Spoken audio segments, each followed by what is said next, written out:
We're working on number 4, page 81. So we have a hockey ball punched from the ground at an angle to the horizontal. What are the ball's horizontal vertical accelerations when A, it's at its maximum height? So I should maybe draw that first. So you have the ground. There's a ball that's chucked in the air. It falls here. There's an apex here. This is a simple parabola, negative. So the question is asking, whatever the angle here, right? Whatever is the theta. So what's the, and so we'll define this as y and this as x, right? So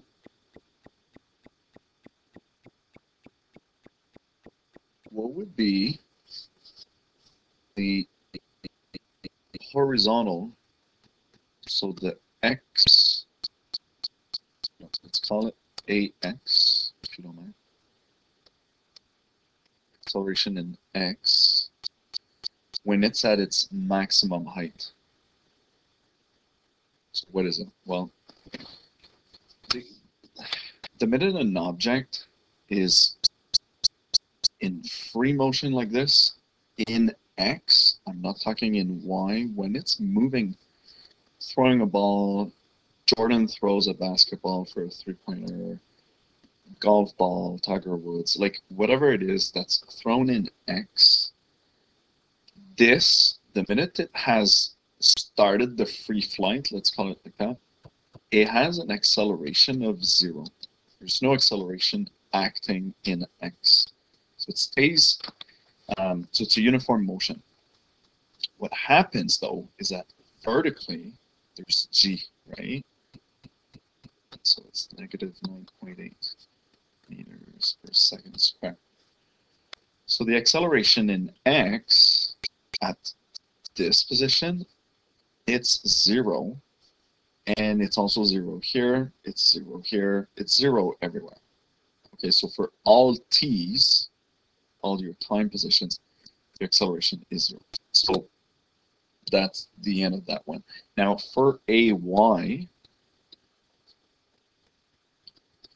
the acceleration, so this is the part that can play tricks on us because it stopped moving, right? So let's just picture this just moving in y now. Let's forget it's moving in x. So it's just going up, well, and then it's pausing here. There's a velocity of 0. There's a position where velocity is 0. So the slope is 0 here, right? But the acceleration is not 0. This is where it gets confusing. Acceleration is constant. It doesn't change.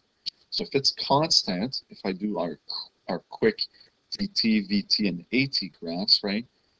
So if acceleration is constant, then the graph of velocity is linear, and then the displacement is a parabola, right? So we've learned those. And so this means here the acceleration is just the same, negative 9.8. B. Halfway up to its maximum height.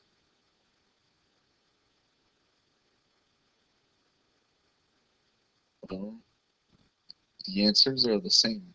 It's just the same.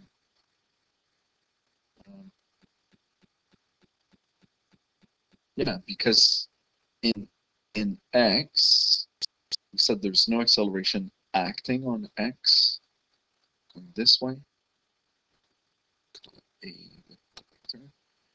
So this is just the same answer. And in y, it is the same answer, velocity. The acceleration due to gravity hasn't changed. And I'm guessing that C will be the same. So the book is trying to prep you to just understand those problems. There's a lot of movement happening in those problems, but some of the things don't change throughout. So this is an example. The acceleration remains the same for every position. So C halfway down, well, it's just the opposite. It's opposite position, if you can call it, but the values in X and in Y for acceleration remain. So in X, it's still not accelerating, and it's still accelerating at negative 9.8 meters per second squared. Okay, so that was 4. I'll pause that and I'll start the next one.